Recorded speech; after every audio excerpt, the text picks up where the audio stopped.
I'm curious, have you ever found yourself frustrated and exclaiming, "Help! I am always losing my images, files, content ideas"? Today, we're tackling a common problem: losing your images, files, and content ideas. This issue can cause significant frustration and inefficiency in your workflow. But don't worry, friends. I'm here to help you with 3 practical steps to fix this problem once and for all. Hey, friends, welcome back to the Content Systems for Growth podcast, where we're going to simplify your marketing and help you get organized today. Hello, my name is Michelle, and today's episode is about solving a common problem that I help so many clients with. They lose images, files, and content ideas. If you've ever felt the frustration of hunting for that one perfect image or trying to remember a great content idea that you jotted down somewhere you're just not 100% sure where, this episode is for you. We're going to cover 3 practical steps to fix this problem once and for all. So are you ready, friends? Let's dive in. I'm curious. Have you ever had this happen to you? You're ready to post that amazing blog, but you can't find the images that you created in Canva that you want to post along with it.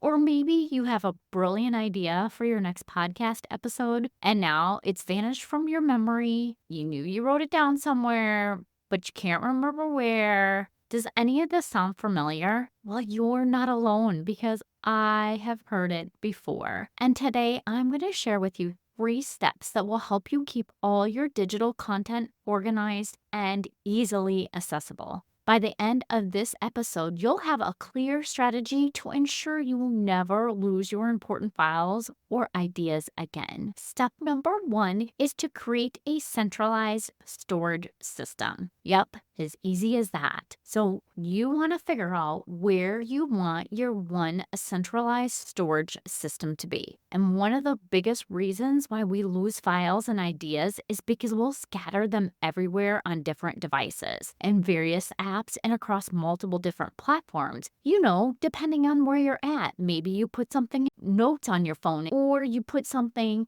if you're at your desk, you'll just save it into a Google Doc, or you write it in your project management system, and you don't have a good system to be consistent and where you're actually putting your information. Having one single place for all your files and ideas is crucial. Even if you just have a link bank that has links to different areas, that will work as well. But when you have just one place for your storage, whether that's Google Drive, Dropbox, or OneDrive, that's all excellent for storing files. And you can go back and listen to episode 10 because I actually talk about cloud storage for content in that episode. I talk about all 3 of those different platforms for storing your information. You can also capture your ideas in Evernote. I love Notion. I'm sure I've mentioned it before. Or you can put them in Asana or your project management system that you have. Just have a idea bank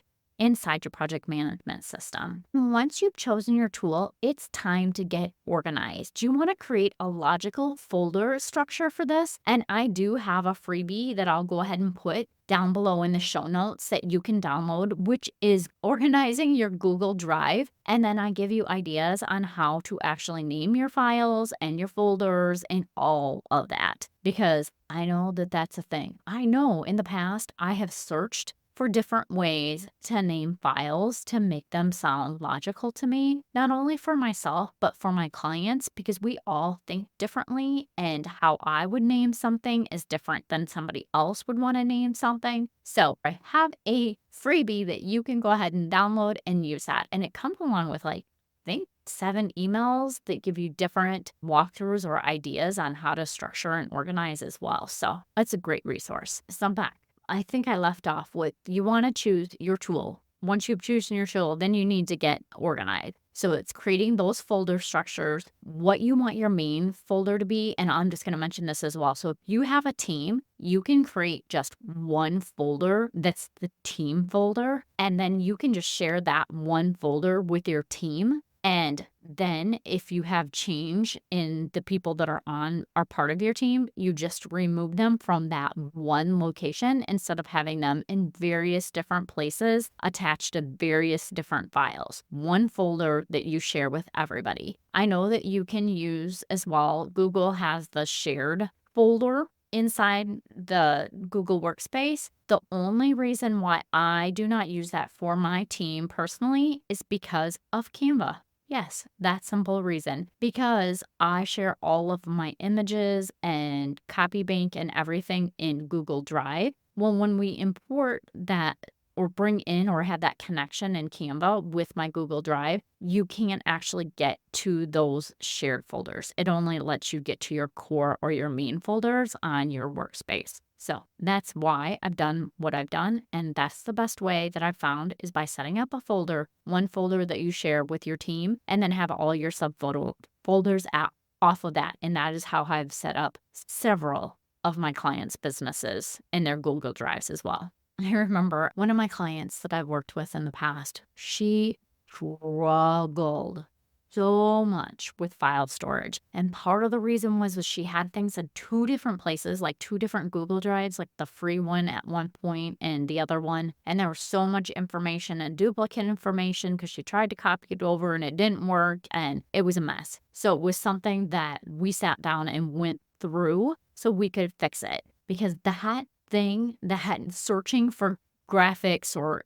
copy or whatever it just was so frustrating. It was like countless hours of frustration. She would be crying on some of our calls because she wasn't able to find information or things in her storage. So just say, have a good system for how you store your files and have one storage location. Step number 2 is implement a regular backup routine. So yes, I know you're storing in the cloud. Probably always going to be okay. I always have my files backed up in 2 places. So I have my Google Workspace, which is where a majority of everything I have. But I also have iCloud on my Mac because I'm using a Mac. I have everything backed up to that as well. So I have all my files in 2 different places. And let's just talk about photos. Like my family photos from our kids or of our kids when they're little. I literally have those on 3 different cloud storage platforms because you don't want to lose those things. And with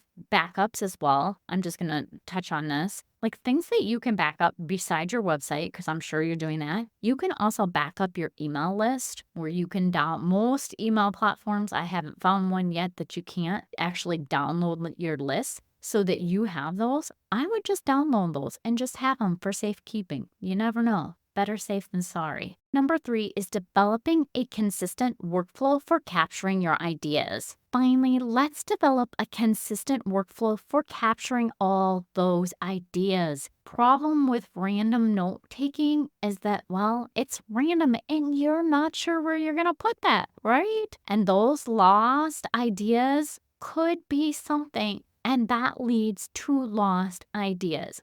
Nobody wants that from themselves. I do have an episode number 55, which is capture 3 tech tools for busy online business owners that you can go back and listen to where I talk about the different tech tools. But you can use mobile apps like your Google Keep or Trello or Asana to capture your ideas on the go. You can use voice memos or keep a dedicated notebook. I love to use the voice function with ChatGPT when I'm driving in my car by myself because you can have a back and forth conversation that's documented in there as well. Like ChatGPT is one of the things that I use probably the most in my business besides my content or my project management system and Notion. Those I use probably the most, but I love chat. Like it, and that talking functionality is huge. But the key is to have a single place where you go with all those ideas because you don't want to have multiple places. Or if you know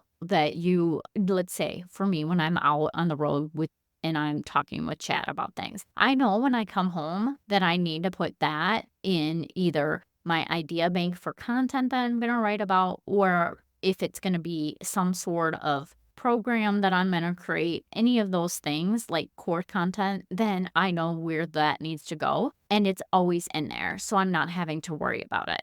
And you also want to set aside time for your idea generation and capture. Maybe it's in the morning when you're drinking your morning coffee, or you just have a weekly brainstorm session, or it's the end of the week, you do an end of the week wrap up and you do things like that. I personally am a little bit more sharp at the beginning of the week with my ideas. I haven't used up all of that and energy bank throughout the week. So whatever works the best for you, and keep track too of like your energy. When do you have the most energy to create that content or create those ideas or come up with different things? Because if you're anything like me, it's going to vary throughout the month. I think I've talked about it before in my Notion journal. I'm able to track my energy in there and I can see trends. It's funny because when it comes about the full moon time, my energy is completely drained. And I don't know, is that like opposite? Like new moon, I have tons of energy. Full moon, I feel drained. So I don't know if that's the same for everybody else or if I'm a little backwards. Could be, wouldn't be surprised at all. But you can also create templates or have quick forms for recording. So create your template like in Asana. If you have the paid, you can create templates where you just click a button. Although so many times in Asana specifically, I just create a card that is my template card. And then I just copy it. I do that for so many different project management systems that I've set up. I just have the card in there and I copy it. And then I just go into that one space and copy that specific card. So it has all the information. And then I also will have that one card is where I put in like all the process. So the thing that I duplicate is where I put the process videos to record.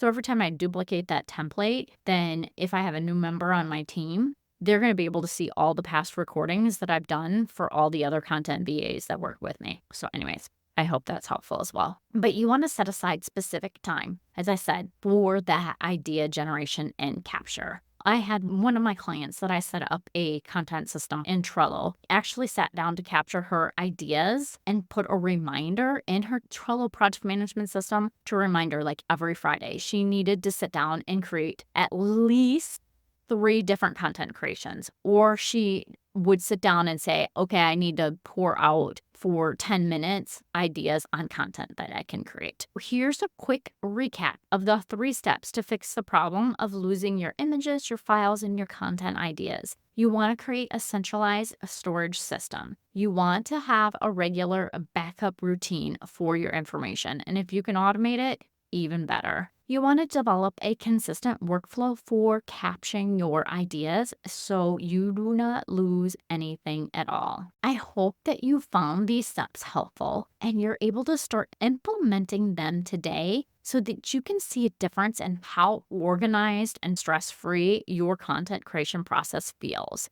Remember, I do have that free resource on how to organize your digital content. So I'll put that link down below for you to listen to that. Thank you so much, friends, for listening. I appreciate you, and I hope you have a wonderful week.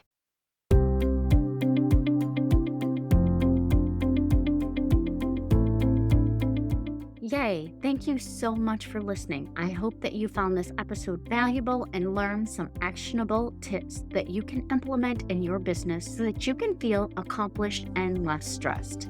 If you enjoyed this show, please take a quick minute to share this with your business bestie, subscribe, and leave a review. It helps me reach more business owners just like you.